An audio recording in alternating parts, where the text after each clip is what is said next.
అపోస్తలుల కార్యములు 19వ అధ్యాయము. అపోల్లో కొరింథులో నున్నప్పుడు జరిగినదేమనగా, పౌలు పై ప్రదేశములలో సంచరించి ఎఫెసునకు వచ్చి కొందరు శిష్యులను చూచి, మీరు విశ్వసించినప్పుడు పరిశుద్ధాత్మను పొందితిరా అని వారినడుగగా, వారు పరిశుద్ధాత్ముడున్నాడన్న సంగతియే మేము వినలేదని చెప్పిరి. అప్పుడతడు, అలాగైతే మీరు దేనిని బట్టి బాప్తిస్మము పొందితిరని అడుగగా, వారు యోహాను బాప్తిస్మమును బట్టియే అని చెప్పిరి. అందుకు పౌలు, యోహాను తన వెనుక వచ్చు వాని యందు అనగా యేసునందు విశ్వాసముంచవలెనని ప్రజలతో చెప్పుచు మారుమనసు విషయమైన బాప్తిస్మమిచ్చెనని చెప్పెను. వారు ఆ మాటలు విని ప్రభువైన యేసు నామమున బాప్తిస్మము పొందిరి. తరువాత పౌలు వారి మీద చేతులుంచగా పరిశుద్ధాత్మ వారి మీదకి వచ్చెను. అప్పుడు వారు భాషలతో మాటలాడుటకును ప్రవచించుటకును మొదలుపెట్టిరి. వారందరూ ఇంచుమించు 12 పురుషులు. తరువాత అతడు సమాజ మందిరములోనికి వెళ్ళి ప్రసంగించుచు దేవుని రాజ్యమును గూర్చి తర్కించుచు ఒప్పించుచు ధైర్యముగా మాటలాడుచు 3 నెలలు గడిపెను. అయితే కొందరు కఠినపరచబడిన వారే ఒప్పుకొనక జనసమూహము ఎదుట ఈ మార్గమును దూషించుచున్నందున అతడు వారిని విడిచి శిష్యులను ప్రత్యేకపరచుకొని ప్రతిదినమున తురన్ను అను ఒకని పాఠశాలలో తర్కించుచు వచ్చెను. 2 ఏండ్ల వరకు ఇలాగున జరిగెను. గనుక యూదులేమి గ్రీసు దేశస్థులేమి ఆసియాలో కాపురమున్న వారందరూ ప్రభువు వాక్యము వినిరి. మరియు దేవుడు పౌలు చేత విశేషమైన అద్భుతములను చేయించెను. అతని శరీరమునకు తగిలిన చేతి గుడ్డలైనను నడికట్లైనను రోగుల యొద్దకు తెచ్చినప్పుడు రోగములు వారిని విడిచెను, దయ్యములు కూడా వదిలిపోయెను. అప్పుడు దేశ సంచారులను మాంత్రికులునైన కొందరు యూదులు పౌలు ప్రకటించు యేసు తోడు మిమ్మును ఉచ్చాటన చేయుచున్నానను మాట చెప్పి దయ్యములు పట్టిన వారి మీద ప్రభువైన యేసు నామమును ఉచ్చరించుటకు పూనుకొనిరి. యూదుడైన స్కెవయును ఒక ప్రధాన యాజకుని కుమారులు 7 అలాగు చేయుచుండిరి. అందుకు ఆ దయ్యము, నేను యేసును గుర్తెరుగుదును, పౌలును కూడా ఎరుగుదును గాని మీరెవరని అడుగగా, ఆ దయ్యము పట్టినవాడు ఎగిరి వారి మీద పడి వారిలో 2 లొంగదీసి గెలిచెను. అందుచేత వారు దిగంబరులై గాయము తగిలి ఆ ఇంట నుండి పారిపోయిరి. ఈ సంగతి ఎఫెసులో కాపురమున్న సమస్తమైన యూదులకును గ్రీసు దేశస్థులకును తెలియవచ్చినప్పుడు వారికందరికీ భయము కలిగెను. గనుక ప్రభువైన యేసు నామము ఘనపరచబడెను. విశ్వసించిన వారు అనేకులు వచ్చి తాము చేసిన వాటిని తెలియజేసి చెప్పుకొనిరి. మరియు మాంత్రిక విద్య అభ్యసించిన వారు అనేకులు తమ పుస్తకములు తెచ్చి అందరి ఎదుట వాటిని కాల్చివేసిరి. వారు లెక్క చూడగా వాటి వెల 50,000 వెండి రూకలాయెను. ఇంత ప్రభావముతో ప్రభువు వాక్యము ప్రబలమై వ్యాపించెను. ఇలాగు జరిగిన తరువాత పౌలు మాసిదోనియా అకయ దేశముల మార్గమున వచ్చి యెరూషలేమునకు వెళ్ళవలెనని మనస్సులో ఉద్దేశించి, నేనక్కడికి వెళ్ళిన తరువాత రోమా కూడా చూడవలెనని అనుకొనెను.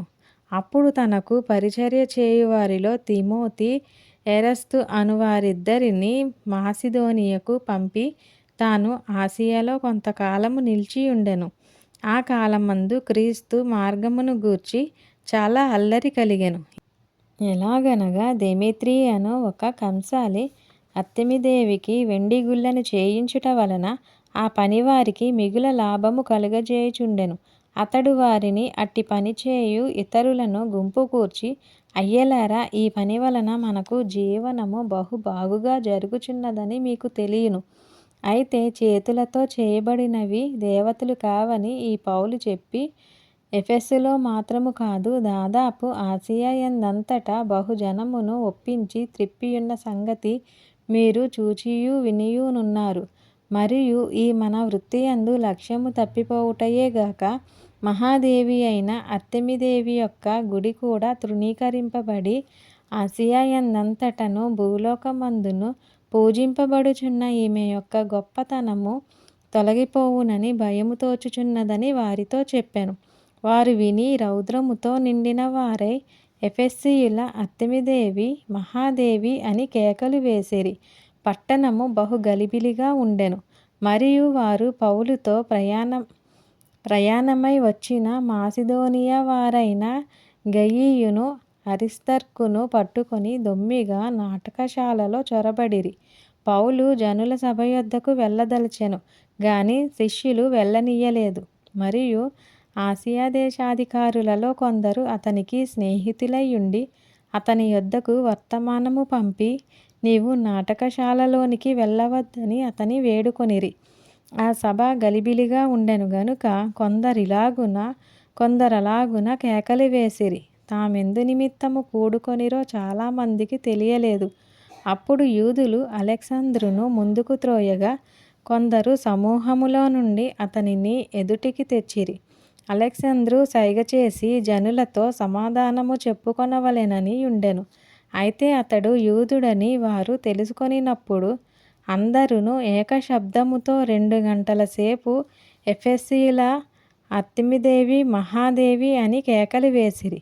అంతటా కరణము సమూహమును సముదాయించి ఎఫెసీయులారా, ఎఫెసీయుల పట్టణము అర్తెమి మహాదేవికిని జుపతి యొద్ద నుండి పడిన మూర్తికిని పాలకురాలై ఉన్నదని తెలియని వాడెవడు? ఈ సంగతులు నిరాక్షేపమైనవి గనుక మీరు శాంతము కలిగి ఏదియు ఆతురపడి చేయకుండుట ఆవశ్యకము. మీరు ఈ మనుష్యులను తీసుకొని వచ్చితిరి.